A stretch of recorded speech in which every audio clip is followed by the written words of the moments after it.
Hello my dear beautiful viewers, welcome to my channel learner B Gyan. So बेटा, आज हम session 1 पढ़ेंगे what are entrepreneurship and business. बेटा, आप अपनी डे टू डे लाइफ में देखते होगे, बहुत सारी प्रॉब्लम्स को आप इनकाउंटर करते होगे जिनको आप नेग्लिजिबल नहीं कर सकते, मीन्स आप उनको हटा नहीं सकते हो। कभी वो बड़ी प्रॉब्लम होती हैं, कभी वो छोटी प्रॉब्लम होती हैं। हम कभी कभी उनको अपनी तरीके से हैंडल करते हैं, डील करते हैं, और समटाइम्स हमारी जो प्रॉब्लम्स होती हैं हमें उसके सोल्यूशन के लिए आसपास देखना पड़ता है। और कभी कभी हमें कुछ सोल्यूशंस का अपने हिसाब से भी एक रिक्वायर्ड एक्शन के तरीके से हमें उस प्रॉब्लम का सोल्यूशन निकालना पड़ता है। बेटा, समटाइम्स जो हमारी प्रॉब्लम्स होती हैं वो बहुत हमारी पर्सनल होती हैं, कुछ हमारी सोसाइटी से रिलेटेड होती हैं, कुछ हमारे इन्वायरमेंट से, कुछ हमारे नेशन से, नेचर से, इन सब से भी रिलेटेड होती हैं। और हमें कभी कभी ये भी पता होता है कि अगर हम इस प्रोडक्ट को निकाल दें या हम इस सर्विस को क्रिएट करते हैं तो हमें अपनी प्रॉब्लम का सोल्यूशन मिल जाएगा।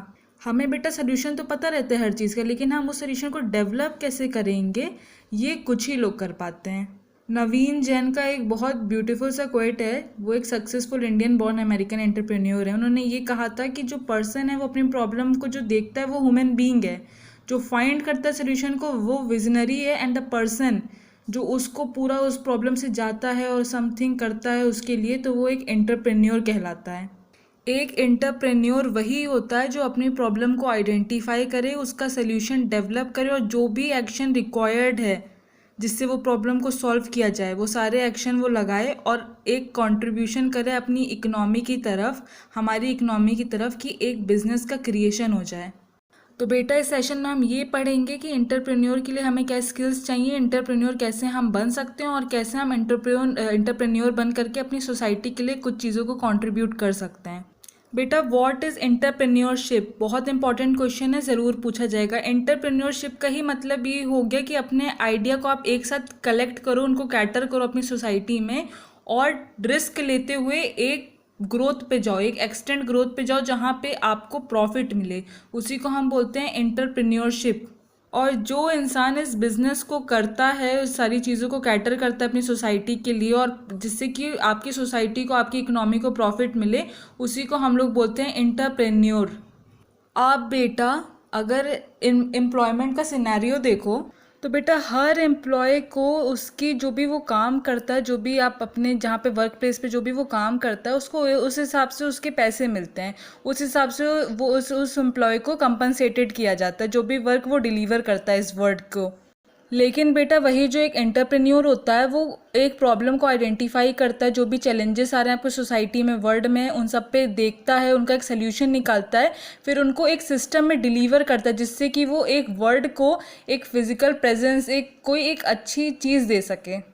जैसे बेटा आपकी जॉब्स होती हैं, जैसे आपने काम किया 1 मंथ तो आपको 1 मंथ की सैलरी मिल गई, लेकिन एंटरप्रेन्योर का ऐसा नहीं है, उनको लीनियरली अनलाइक जॉब्स की तरह मनी नहीं मिलता है। एंटरप्रेन्योर कभी भी जॉब के सर्च में नहीं जाते हैं, वो जॉब प्रोवाइड करते हैं, वो कभी भी सीख नहीं करते हैं जॉब को। और हमारी जो टुडेज़ की जनरेशन है उनको भी एक एम्प्लॉयमेंट का ज़रिया प्रोवाइड करते हैं जिससे कि हमारी कंट्री को और भी ज़्यादा चीज़ें अच्छे से करने के लिए मिल सकें। किसी भी कंट्री का बेटा जो जीडीपी होता है, ग्रॉस डोमेस्टिक प्रोडक्ट, वो पूरा डिपेंड करता है हमारे एंटरप्रेन्योर पर। जीडीपी बेटा आपका total value of goods and services होता है जो कि आपकी कंट्री में प्रोड्यूस किया जाता है, और ये शो करता है कि आपकी इकोनॉमिक हेल्थ कैसी है कंट्री की। अगर एंटरप्रेन्योर की ग्रोथ होगी तो ऑब्वियस सी बात है, डेफिनेटली आपकी कंट्री का भी डेवलपमेंट होगा, उसकी भी ग्रोथ होगी। और हमारी जो गवर्नमेंट है, हमारे जो पीएम है, वो खुद ही इतना हाईली प्रमोट करते हैं हमारे एंटरप्रेन्योरशिप को, और आज की यूथ को वो कहते भी हैं कि उनको जॉब क्रिएटर बनना चाहिए, ना कि वो जो जॉब सीकर हैं, जो जा कर के जॉब ढूंढ रहे हैं, उनको जॉब प्रोवाइड करना आना चाहिए, उनको खुद जॉब क्रिएट करना आना चाहिए। और अगर आप खुद पे बिलीव रखोगे, खुद पे भरोसा रखोगे, तो you can create a job also. और गवर्नमेंट ने कुछ हमारे इनिशिएटिव्स भी क्रिएट करे हैं जिससे कि वो हमारा सपोर्ट कर रहे हैं, जिससे कि हम न्यू स्टार्टअप क्रिएट कर सकें।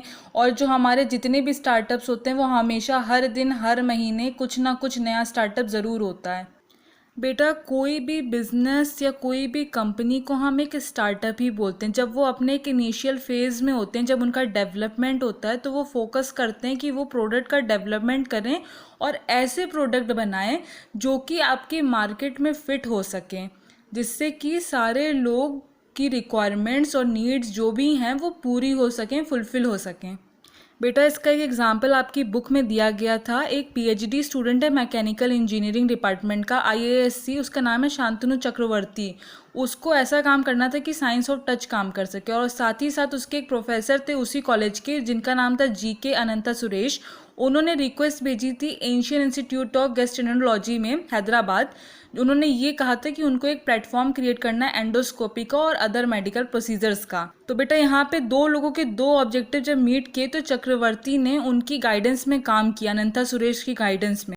उसने ये देखा कि डॉक्टर्स जो हैं वो कैसे एक सेंस ले लेते हैं किस बीमारी का क्या भी चीज़ है, और उसने कंप्यूटर साइंस की हेल्प से और ऑटोमेशन डिपार्टमेंट की हेल्प से एक लो कॉस्ट की एंडोस्कोपी ट्रेनिंग डिवाइस बनाई जिसमें एक एडवांटेज ऑफ टच था, जिससे कि अगर उसको आपके बॉडी के आसपास कभी भी प्लेस किया जाए तो उसमें एक फील रेजिस्टेंस आ सके, और उन्होंने उसका माइट एंडोमिमिक दिया।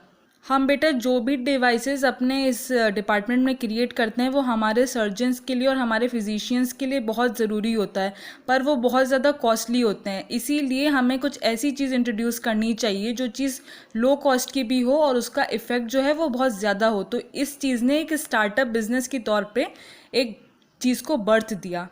तो बेटा इस साइट का एक इकोसिस्टम बन गया जो कि एक हमें एक्सपर्टाइज फंड्स और मेंबरशिप प्रोवाइड करता है हमारे फैकल्टी और स्टूडेंट्स को, जिससे कि वो आकर के यहाँ पे अपने प्रोजेक्ट्स को चूज़ कर सकें और उन पे रिसर्च कर सकें। और बेटा ये इकोसिस्टम उन इंस्टीट्यूशंस, उन गवर्नमेंट और उन कंपनीज़ को प्रोवाइड किया गया जो चाहती हैं, जिनके अंदर ये चाहा है कि वो एक स्टार्टअप बनाएं या फिर किसी स्टार्टअप में इन्वेस्ट करें। बिजनेस वर्सेस एंटरप्रेन्योरशिप, बेटा ये इंपॉर्टेंट क्वेश्चन है, ज़रूर आएगा। बहुत से लोग आप देखते होंगे बिजनेस के साथ साथ एंटरप्रेन्योरशिप का भी यूज़ करते हैं, बट चीज़ें काफ़ी रिलेटेड हैं, बट कुछ स्लाइट डिफरेंस है दोनों के बीच में। बिजनेस जो होता है वो आपकी एक तरीके की कॉमर्शियल एक्टिविटी होती है जो आपकी ओल्ड कॉन्सेप्ट्स पर ही बेस्ड होती है, जिसमें आप सारी चीज़ों का टेस्ट भी कर सकते हो और उसमें रिस्क भी ज़्यादा नहीं होता है। पर आपकी एंटरप्रेन्योरशिप वो एक्टिविटी होती है जो आपकी बेस्ड होती है आपकी न्यू आइडियाज़ पे, न्यू यूनिक कॉन्सेप्ट्स पे, और यहाँ पे आपको एक चीज़ को रियलिटी में लाना पड़ता है। मीन्स अगर आपने कोई चीज़ का आइडिया लगाया तो वो आप अपने दिमाग में सोच रहे हो, उस चीज़ को आपको एक रियलिटी में आपको सामने लेकर के आना रहता है अपने प्रेजेंट में। और इसमें आप किसी भी बात का टेस्ट नहीं कर सकते हो, इसमें बहुत ही ज़्यादा रिस्क होते हैं और अनसर्टेनिटीज़ होती हैं। अनसर्टेनिटीज़ मीन्स अनिश्चित चीज़ें, जिस चीज़ की आपको कोई वो नहीं है कि ये चीज़ सही होगी कि नहीं, गलत होगी कि नहीं, आपको कुछ आइडिया नहीं उस बारे में। जब एंटरप्रेन्योरशिप का एक इनिशियल स्टेज आता है तो हम उसको टर्म करते हैं एज अ स्टार्टअप कंपनी, और जब वो स्टैब्लिश हो जाती है तब हम उसको टर्म करते हैं as a business. For example बेटा आपकी बुक में ये दिया गया है कि एक कोई अंकल हैं, उन्होंने अपनी शॉप खोल रखी है, तो वो वहाँ पे ब्रांडेड क्लोथ्स बेच रहे हैं आजकल के यंगस्टर्स के लिए, तो वो आपका बिजनेस हो गया। लेकिन अगर आप वही चीज़ क्रिएट कर रहे हो अपने ओन डिज़ाइन में, आप अपनी artificial intelligence, AI, computer aided चीज़ों का यूज़ करके अगर आप उन क्लोथ्स को क्रिएट कर रहे हो मशीन्स का यूज़ करके, तो वो आपका आइडिया हुआ, वो आपका एंटरप्रेन्योरशिप में आया, क्योंकि ये चीज़ आप खुद अपने न्यू कॉन्सेप्ट पे कर रहे हो, ना कि पुरानी चीज़ों को आप बस बेच रहे हो, सेल आउट कर रहे हो। और जब आपके पास एआई आ जाएगी, कंप्यूटर एडेड मशीन आ जाएगी, तो जो भी सामने वाला, जो भी यूज़र, कस्टमर जो भी होगा, वो अपनी जो भी चॉइसेस है वो आपको बताएगा अपनी रिक्वायरमेंट्स के हिसाब से, और तुरंत वो मशीन उसको उसी हिसाब का डिज़ाइन, ट्रेंड, ओकेजन वाइज, जैसे शादी है अगर कुछ भी है तो उस हिसाब से उसको वैसे ही क्लोथ बना के देगी। तो ये आपका एक न्यू आइडिया, एक न्यू चीज़ का एक जन्म हुआ। बेटा जो बिजनेसमैन होता है वो एक मार्केट प्लेयर होता है, जो कि एक एग्जिस्टिंग मार्केट में, मतलब जो मार्केट पहले से ही चल रहा है उसी में ही अपनी एक जगह क्रिएट करता है। लेकिन जो आपका एंटरप्रेन्योर होता है वो एक मार्केट लीडर होता है, जो अपनी जगह खुद मार्केट में क्रिएट करता है, अपना मार्केट खुद बनाता है। वो एक एग्जिस्टिंग मार्केट में नहीं काम करता है, वो अपना मार्केट खुद बनाता है। बिज़नेस को हम एक प्रॉफिट के हिसाब से क्रिएट करते हैं कि हमें वो प्रॉफिट देगा तभी हम बिज़नेस क्रिएट करते हैं, लेकिन जो एंटरप्रेन्योरशिप होती है वो आपकी सारी प्रॉब्लम्स को सॉल्व करने के तरीके से लोगों को ध्यान में रखते हुए ये चीज़ इन्वेंट होती है। बिजनेस वर्सेस एंटरप्रेन्योर का आपको एक यहाँ पे डिफरेंस चार्ट दिया गया है जिसमें दोनों की मीनिंग्स लिखी हैं।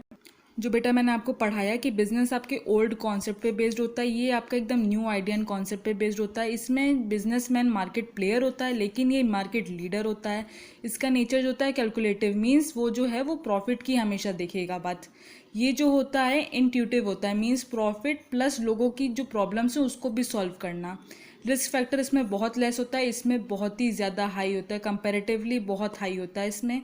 इसमें आप टेस्ट कर सकते हो, कन्वेंशनल चीज़ें कर सकते हो, इसमें कोई भी टेस्टिंग नहीं होती क्योंकि ये न्यू कॉन्सेप्ट है, न्यू मेथड है, कोई टेस्ट नहीं किया जा सकता है। इसमें इंसान सिर्फ प्रॉफिट देखता है। इसमें क्या होता है, आप प्रॉब्लम को सॉल्व करते हो। कंपटीशन बिजनेस का बहुत ही हाई है और एंटरप्रेन्योर का लो है। ऑब्वियस सी बात है, कोई भी चीज़ मार्केट में लो अभी नई नई आ रही है तो उसका कंपटीशन कैसे हो जाएगा मार्केट में, कॉमन सी बात है। जब वो चीज़ डेवलप होएगी तभी उसका कंपटीशन बढ़ेगा मार्केट में। So thank you for watching this video. बेटा लाइक ज़रूर कीजिएगा अगर पसंद आए, और प्लीज़ चैनल को सब्सक्राइब करना ना भूलें। लर्नर बी ज्ञान। Thank you so much.